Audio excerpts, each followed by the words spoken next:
अदालत में दरिंदे संजय राय के बयान से ये तो साफ हो गया है कि कोलकाता अस्पताल कांड में एक से ज़्यादा लोग शामिल थे। दरिंदे संजय ने गलती से एक ऐसा बयान दे दिया जिससे साफ हो गया है कि इस कांड में वो अकेले नहीं था। अब सीबीआई का शक हकीकत में बदलने लगा है। 10 दिन के बाद ये साफ होने लगा है कि महिला के साथ दर में तकरीबन 7 से 10 लोग शामिल थे। एक भयंकर खुलासे में बताया गया है कि करीब 7 से 10 लोगों ने शराब पी और फिर उसके बाद उन लोगों ने पीड़िता के साथ कस कर के पकड़े, उसे मारा गया, उसको पीटा गया, उसके साथ भयंकर कांड किया गया। खुलासे में यह भी दावा किया गया है कि उन 7 लोगों में से 2 ने महिला के टांग पकड़ कर के जरासंध की तरह अलग अलग कर दिया। संजय को बुलाया जाता है, लेकिन ये तो कुछ और भी नहीं है। आगे ऐसे खुलासे हुए हैं जिसके बाद ये साफ हो गया है कि ये काम अकेले संजय का नहीं था, बल्कि इसमें कई सारे लोग शामिल हैं। अब प्रिंसिपल के साथ साथ 7 लोगों का बचना नामुमकिन है। सब कुछ जानेंगे विस्तार से, लेकिन आगे बढ़ने से पहले आप लोग वीडियो को लाइक कर दें। अब हम आपको बता दें कि दोस्तों ये मेरा छोटा सा चैनल है जिसे आपको सब्सक्राइब कर देना है, वीडियो को लाइक कर देना है, क्योंकि ये काम आपके लिए 1 सेकंड का है, लेकिन इससे हमारी काफ़ी ज़्यादा मदद हो सकती है। दरअसल अदालत में दरिंदे संजय ने यह कबूल कर लिया जिसके इंतज़ार में पूरा भारत मुंह लटकाए खड़ा था। पूरे भारत को ये पता था कि ये काम एक बंदे का नहीं है। ये संदेश अब हकीकत में बदल रहा है। इस घमंड में कोई एक नहीं बल्कि तकरीबन 7 लोग शामिल थे और ये पूरी तरह से प्लान मर्डर है। इसी कारण सीबीआई फुल एक्शन में है और कोलकाता के मर्डर केस में 7 आरोपियों का पॉलीग्राफ टेस्ट शुरू हो गया है। उधर सीबीआई के अनुसार बिना दरवाजे वाले सेमिनार हॉल में कांड हुआ और किसी को चीख सुनाई क्यों नहीं दी। अब सीबीआई ये जानने की कोशिश कर रही है कि अपराध को बिना किसी बाधा के कैसे अंजाम दिया गया। क्या कोई व्यक्ति हॉल के बाहर निगरानी कर रहा था? सीबीआई ये भी देख रही है कि सेमिनार हॉल से कोई चीख या कोई शोर नहीं सुनाई दिया। इन सभी तथ्यों से यही साफ होता है कि महिला के साथ दरिंदगी सेमिनार हॉल में नहीं बल्कि कहीं और की गई थी। उन्हें किसी और रूम में जम करके मारा पीटा गया था और फिर हत्या के बाद सेमिनार हॉल में ला करके रख दिया गया था, जिसके बाद उनके शव को दरिंदे संजय के हवाले कर दिया जाता है। लेकिन अब संजय ने जो बयान दिया है उससे साफ हो रहा है कि वो यहाँ पर अकेले नहीं था, बल्कि उसमें कई सारे लोग शामिल थे। अदालत में दिए गए संजय के बयान को तो जानेंगे, लेकिन उससे पहले सबसे भयंकर खुलासे को देखते हैं जिसमें 7 लोगों के शामिल होने का दावा किया जा रहा है। दरअसल सोशल मीडिया पर एक पोस्ट में दावा किया है कोलकाता के आरजीकर मेडिकल कॉलेज अस्पताल में हुई महिला डॉक्टर की हत्या संजय राय ने नहीं बल्कि अस्पताल के ही 7 ट्रेनी डॉक्टर ने भी की थी। मेरी बात ज़रा ध्यान से सुनिए, फिर मैं सब कुछ क्लियर कर दूंगा। इस पोस्ट में कहा गया है कि इस ट्रेनी डॉक्टर ने पहले महिला के साथ कांड किया और फिर उसकी टांगों को बेरहमी से चीर दिया, जैसे महाभारत में जरासंध का वध किया गया था। जरासंध को मारने का एकमात्र तरीका यह भी था कि उसे बीच से चीर करके 2 भागों में विभाजित किया जाए और फिर उन हिस्सों को अलग अलग दिशा में फेंक दिया जाए ताकि वो फिर से ना जुड़ सके। भीम ने इसी तरीके से जरासंध का वध किया था। एक्टिविटीज मधु किन्नर ने सोशल मीडिया प्लेटफॉर्म पर यानी कि एक्स पर इस बारे में एक पोस्ट किया, जिसमें उन्होंने बताया कि अस्पताल में काम करने वाली एक महिला डॉक्टर और उसकी दोस्त के बीच हुई फ़ोन कॉल बातचीत में ये दावा किया गया है। उन्होंने इस बातचीत का ऑडियो भी शेयर किया है जो बंगाली में है। माना जा रहा है कि सीबीआई को इस ऑडियो कॉल से कई सारे गंभीर सुराग मिल सकते हैं। मधु किश्वर के अनुसार इस बातचीत में कहा गया है कि महिला एक बहुत ही होशियार स्टूडेंट थी, लेकिन उसे अस्पताल और प्रिंसिपल के कुछ बेहद भयानक राज पता थे, जिसके कारण उसे धमकियां दी जा रही थी। उसे अपनी थीसिस पूरी नहीं करने दी जा रही थी, लेकिन इसके बावजूद भी महिला डरने वाली नहीं थी।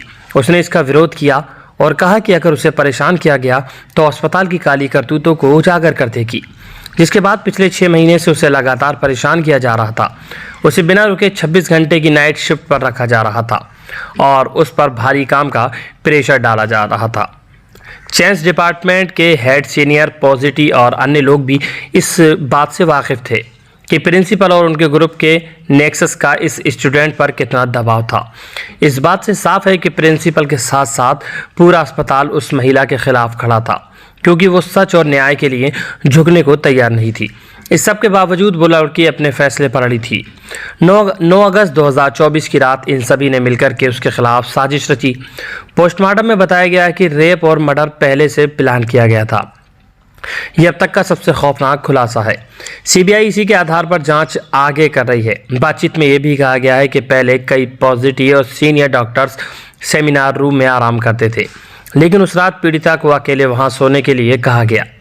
कुछ स्टूडेंट ने अफवाह भी फैला दी थी कि कमरा निर्माणाधीन है और वहां कोई नहीं जा सकता, जिसके बाद उस सेमिनार हॉल में किसी की जाने की हिम्मत नहीं हुई। फोन पर बात कर रहे अस्पताल के डॉक्टर ने दावा किया कि घटना से पहले 4 साथी स्टूडेंट ने पीड़िता के साथ सेमिनार रूम में डिनर किया, जिसमें एक लड़की भी शामिल थी। ये चारों सीबीआई के आधार पर हैं और इनकी पॉलीग्राफ टेस्ट भी कराई जा रही है। लेकिन इसके बाद पीड़िता को सेमिनार रूम में अकेले सोने के लिए कहा गया। बातचीत में यह भी बताया गया कि करीब 7 लोगों का एक ग्रुप नीचे गया, शराब पी गई और फिर उन्होंने पीड़िता के साथ कसकर के पकड़े, उसे मारा, पीटा, उसके साथ कांड कर दिया। इस वारदात में एक महिला इंटर ने भी मदद के खुलासे में यह भी दावा किया है कि उनमें से 2 ने पीड़िता के पैर पकड़ करके जरासंध की तरह अलग कर दिए, जिससे उसकी पेल्विक हड्डियां टूट गईं और उन्होंने उसकी कॉलर बैन को भी तोड़ दिया और फिर उसे उल्टा लिटा करके उसके ऊपर जूतों से रौंदा गया। उसके सिर को इतनी बुरी तरह कुचला गया कि उसकी खोपड़ी फट गई। इस तरह से 9 अगस्त की देर रात कोलकाता के आरजी कार हॉस्पिटल में ट्रेनी डॉक्टर की रेप के बाद हत्या कर दी गई। देखिए, अगर ये सभी बात सच है तो फिर सीबीआई को इन 7 लोगों के खिलाफ सबूत जरूर मिलेंगे और संजय के साथ इन 7 को कड़ी सजा मिलनी चाहिए। इसके बाद जब ये कभी लोग वारदात को अंजाम देकर के सीढ़ियों से नीचे उतरे तो संजय राय को देखा, जो ग्रुप डी के दूसरे कर्मचारियों के साथ शराब पी रहा था। इन डॉक्टरों ने संजय से कहा कि सेमिनार रूम में जाओ, वहां तुम्हारे लिए एक लड़की है। उसके बाद संजय ने बिना कपड़े के शव के साथ कांड किया और यहाँ पर उसके बाद देश भर के डॉक्टरों ने विरोध प्रदर्शन किया। इस ट्वीट और इस खुलासे को स्वतंत्र तरीके से हम प्रमाणित नहीं कर सकते, लेकिन ये ट्वीट सीबीआई की जांच में काफ़ी महत्वपूर्ण होने वाली है। माना जा रहा है कि सीबीआई ने भी 7 लोगों को आधार पर लिया है। कोलकाता के रेप मर्डर केस में 7 आरोपियों को पॉलीग्राफ टेस्ट शुरू हो गया है। मुख्य आरोपी संजय राय का टेस्ट जेल में ही हो रहा है। इसके अलावा सीबीआई ने आरजीकर मेडिकल कॉलेज के पूर्व प्रिंसिपल संदीप घोष, 4 डॉक्टर जो वारदात की रात पीड़िता के साथ थे और एक वॉलंटियर्स 5 कर रही है। इन सभी पॉलीग्राफ टेस्ट सीबीआई के कोलकाता ऑफिस में हो रहे हैं। 8 अगस्त की रात इन डॉक्टरों में से कुछ ने पीड़िता के साथ डिनर किया। फिलहाल सीबीआई उन सभी से गहराई से पूछताछ कर रही है, लेकिन अदालत में आरोपी संजय ने एक बयान देकर के सभी को हैरान कर दिया है। दरअसल 23 अगस्त को सियादल कोर्ट ने संजय को 14 दिन की न्यायिक हिरासत में भेज दिया। इसी सुनवाई के दौरान संजय पॉलीग्राफ टेस्ट के लिए भी तैयार हुआ था। मजिस्ट्रेट ने संजय से पूछा कि वो पॉलीग्राफ टेस्ट के लिए क्यों तैयार हुआ। उसे लेकर के संजय ने कहा कि पॉलीग्राफ टेस्ट से साबित होगा कि मैं निर्दोष हूं या मुझे फंसाया जा रहा है।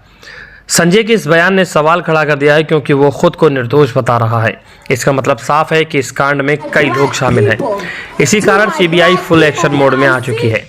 सीबीआई का मकसद उन कर्मचारियों के बयानों को जांचना है, क्योंकि बाकी मेडिकल रिपोर्ट्स जैसे पीड़िता के शरीर से लिए गए DNA, vaginal swab, PM blood उन्हें सीधे तौर पर घटना से जोड़ने में नाकाम रही। सीबीआई जानना चाहती है क्या इन 4 डॉक्टरों ने सबूतों के साथ कोई छेड़छाड़ तो नहीं की थी, फिर वो किसी बड़े षड्यंत्र का हिस्सा थे। क्योंकि पोस्टमार्टम रिपोर्ट इधर उधर करने में प्रिंसिपल के साथ साथ सभी लोग बेहद माहिर थे। इस कारण सीबीआई इस घटना को कई एंगल से जांच रही है। आरजीकर अस्पताल के पूर्व प्रिंसिपल संदीप घोष ने आज लगातार 9वें दिन पूछताछ हो रही है। सीबीआई की टीम ने घोष से अब तक तकरीबन 100 घंटे की पूछताछ कर ली है, लेकिन अब तक उनके सवालों से संतुष्ट नहीं है, क्योंकि वो बार बार अपने बयान बदल रहा है। इससे साफ हो जाता है कि इस कांड में उसका बड़ा हाथ है। सीबीआई अब तक ट्रेनी डॉक्टर के रेप केस मर्डर में 73 लोगों से पूछताछ कर चुकी है, लेकिन सिर्फ 7 लोगों पर ही सीबीआई की नज़र टिकी है। सीबीआई ये भी पता लगाने की कोशिश कर रही है कि सेमिनार हॉल के बाहर कोई और व्यक्ति तैनात था।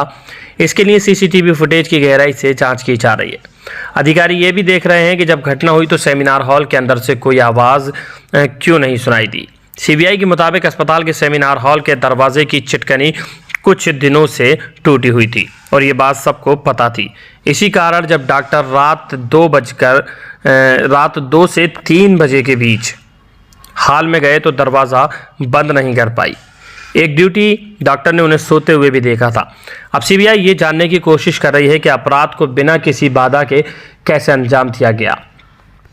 क्या कोई व्यक्ति हॉल के बाहर निगरानी कर रहा था? सीबीआई ये भी देख रही है कि सेमिनार हॉल में कोई चीख या शोर क्यों नहीं सुनाई दिया। इसी अस्पताल के दूसरे मंजिल पर सेमिनार हॉल में वारदात को अंजाम दिया गया था। अगर सेमिनार हॉल में दरवाजा नहीं था तो फिर महिला की चीख बाहर सड़क तक आनी चाहिए थी, लेकिन ऐसा नहीं हुआ। इसी कारण संदेश बढ़ता जा रहा है। अब इसमें कई लोग शामिल हो सकते हैं। इस रिपोर्ट में अभी कई खुलासे हो रहे हैं, जिसे लेकर हम जल्द ही आपके सामने एक नई कहानी लेकर के आएंगे। इस कहानी में फिलहाल इतना ही। आप सुन रहे हैं हमारा इस चैनल पर ये कहानी। इस वीडियो को ज़्यादा से ज़्यादा शेयर करें।